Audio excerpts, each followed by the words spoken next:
On today's special episode, I sit down at the North American Bitcoin Conference with Simon Dixon, the CEO of BnkToTheFuture. BnkToTheFuture allows people to invest with as little as $1,000 in the companies of the future. Right now, you can literally invest in Robinhood on their platform, and they have dozens of offerings regularly on the platform that are traditionally only accessible to venture capitalists in Silicon Valley and things like that, but now it's available to the public through tokenization and through security tokens. So you can buy and sell shares in fintech companies like Robinhood and crypto companies like, your Bitfinex and things like that. You have all these cool companies out there that are adding their shares to BnkToTheFuture. First and foremost, this is not a sponsored review. I ran into Simon at the North American Bitcoin Conference. I love what BnkToTheFuture is doing. Very similarly to Grow Your Base, where we're helping get the word out about various different tokenized assets. Simon was a really smart guy and he was fun to talk to. And one of the most interesting things was he talked about the success stories that they've had investing in Kraken, getting a 20,000% return, 5xing their investment for investors in Bitstamp. And it's just a very impressive track record that they have already in the space that is so volatile with so many different players that it is very impressive. And I enjoyed sitting down with him to discuss what's coming with STOs and all the different barriers. So I got a chance to sit down with Simon and talk about STOs off camera as well as on camera, talk about some of the barriers to entry. And without further ado, let's dive right into my interview with Simon. What's up, guys? I am here with Simon Dixon, the CEO of BnkToTheFuture. How are you today, Simon? Very well. Thanks for having me.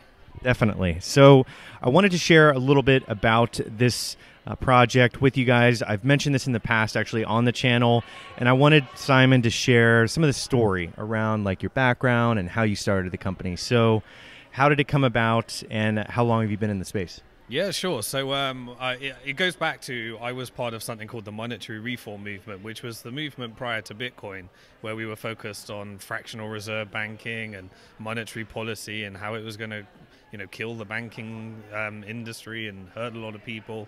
And through that, I came across someone that introduced me to Bitcoin. His name was Johnny Bitcoin. He sent me a message, and he was talking about this alternative financial system that was being built. And he was actually from London, and he moved into a squat in London with a developer called Amir Taki, who was one of the very first developers on Bitcoin. Yeah, that's how I first got into Bitcoin. We were trying to actually launch a bank. We were calling it BnkToTheFuture. I wrote a book called BnkToTheFuture and it later went on to be the first published book that included Bitcoin.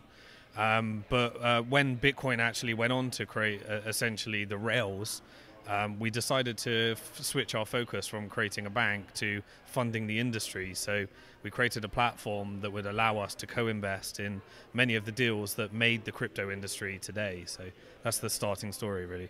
Yeah, and you guys have like an amazing portfolio. Your talk was amazing yesterday, and I saw the portfolio slide, and it was like pretty much every iconic brand in the space you guys have invested in and backed.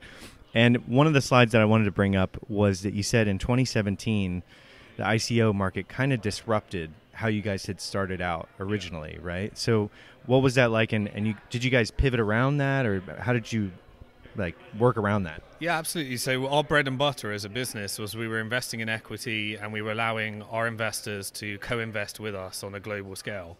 And we built the technology to allow people to invest in many of these companies, like you said, companies like Bitfinex, Kraken, Bitstamp, and many others.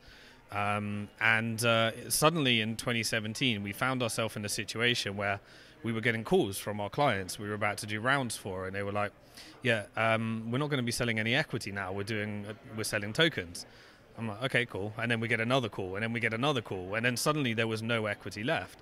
And all of our investors stopped investing through the platform, and they were all investing in tokens. Why would you invest in equity when you could get an instant 10x, sometimes 100x return in a token just from straight off the back? So the market changed. The market was giving us a message.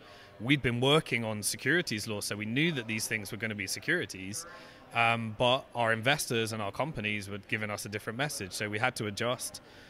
We built a process for selling tokens in compliance with securities laws, that apart from, with the exception of Telegram, none of those companies had some of the challenges that people are facing right now with securities laws. But yeah, we had to pivot. Yeah. So, in terms of like where you guys are at now, in terms of the team and where you guys are based, are you distributed, and how big is the team? Yeah, so we're really distributed. Our model has always been that, so we originally started in the UK, and our first mission and our first contribution was changing the laws in the UK way back in 2010 to allow for the investing online. That later led to, in 2012, to President Obama signing the Jobs Act after seeing what happened in the UK. And then that later led to getting traction during the ICO wave. And now we're back to this interesting place now. But in terms of our team, we had to pivot from being a local regulated business to looking for a global structure. So we registered with the Cayman Islands Monetary Authority, a very globally minded regulator. And then we have companies that are locally regulated. So if a UK investor uses our platform, they'd go through our UK FCA company or broker. If someone's from the US, they'd go through our US broker-dealer. And so we use a global model, but then you have to adhere to local structures, and we have a very complex structure that we've developed over the last decade. Very cool. So started out in the UK. That's great. In terms of like traction and KPIs, how do you guys measure success right now with like this kind of moving target of the industry? Like ICOs came in and really changed the game for you guys. In terms of like KPIs, what do you guys measure, and what is success? Yeah, so success to us, I could give you some KPIs, which we're proud of. We've had $800 million invested in funding rounds on our platform over the decade. We've done over 100 different funding rounds. We've got a very selective portfolio, and fortunately, 6 or 7 of those have gone on to become multi-billion-dollar unicorns. But our real success is not how much funds we raise, it's whether our investors are happy.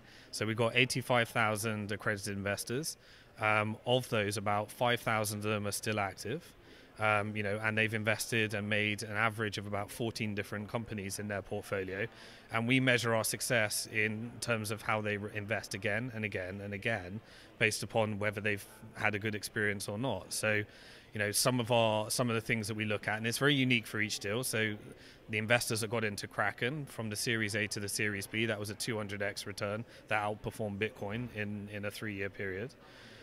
We had Bitstamp that was acquired by a Korean company that produced an exit. We got loads of investors into Bitcoin early because we set up a fund that was paying Bitcoin every day, paid out thousands of Bitcoin at a low of $250. We created an Ethereum security that was paying out thousands of Ether at a low of about $1 before it peaked. So this is the type of things. It's long-term, it's high risk, it's high return. And 2017 was disruptive. It was our most profitable year, obviously, because the industry produced so much opportunity in 2017, but it wasn't sustainable. And we're looking for the real wealth from our investors has been generated when they invested early, they rode it out, and they had a 5 to 10 year time frame. And that's the real wealthy people, not the trade. I met many people that made a lot of money in 2017 and lost it all because they were speculating too hard, and they just didn't have a long enough time frame. This is a game-changing technology. This is the transformation of our entire financial system, one product at a time. The returns are going to be there. You've got to diversify widely, and it's the most exciting time in human history to be alive in financial innovation. Yeah, I totally agree. The whole concept of tokenized assets, we talk about that on the channel quite a lot with my project Grow Your Base. And I think that in terms of STOs, you mentioned on stage, like, what is it that's keeping investors back from investing in STOs, if there is any hesitancy right now? So we've identified 3 security token adoption blockers. From investing in many companies. We did the securitized funding round. We were investors in Polymath. And we've been experimenting with the technology a lot ourselves. We're about to launch BFX, our decentralized yet compliant security token exchange, and we're about to do our own security token, BFXT. What we've identified is that, firstly, everyone's selling liquidity, but there is no liquidity. There will be liquidity, we believe, but that's going to take a while to get there. It was just like in our, ICOs was first. We started investing around about 2013 in Mastercoin, MadeSafe, Storage, Factor, these different ones. But it wasn't until 2017 that they started to get liquid. So that's like a 4-year time frame from conceptualization to liquidity. I imagine a similar thing here. 2018 was really security tokens. Maybe 2022, 23 is when we'll start to see real liquidity. The other thing is that when you're pitching institutional investors, they're just not comfortable holding crypto tokens yet. So they say if they like the investment, they'll say, yeah, I'll take it, but can you take the token out of the way? Then if you pitch a crypto investor and you say something like, here's a tokenized real estate investment trust that pays an 8% annual return, they look at you and say, what, I've got to give my Bitcoin to a middleman and you're going to give me 8%? I'd rather just keep my Bitcoin. So, you've got to find a product, and that's what we've been working on, that satisfies the way that institutions are used to investing, at the same time as attracting the high-risk, high-return profile of the crypto investor. And it has to make sense if liquidity takes a while to achieve. And so that's what the things that we look for when we're analyzing how we're going to get the first security token adoption and the types of products that we're going to launch. That's awesome. I like that you guys have identified blockers, because that's important to figure out what the bottleneck is and then work your product into the way of that. So thank you so much for sitting down. Where can people find out more about Bank to the Future? Yeah, just head over to BnkToTheFuture.com. We're on Telegram, we're on Twitter, but start at BnkToTheFuture.com. You can see all our links and you can go to different products and you can see everything there. Awesome. Thanks so much for sitting down, Simon.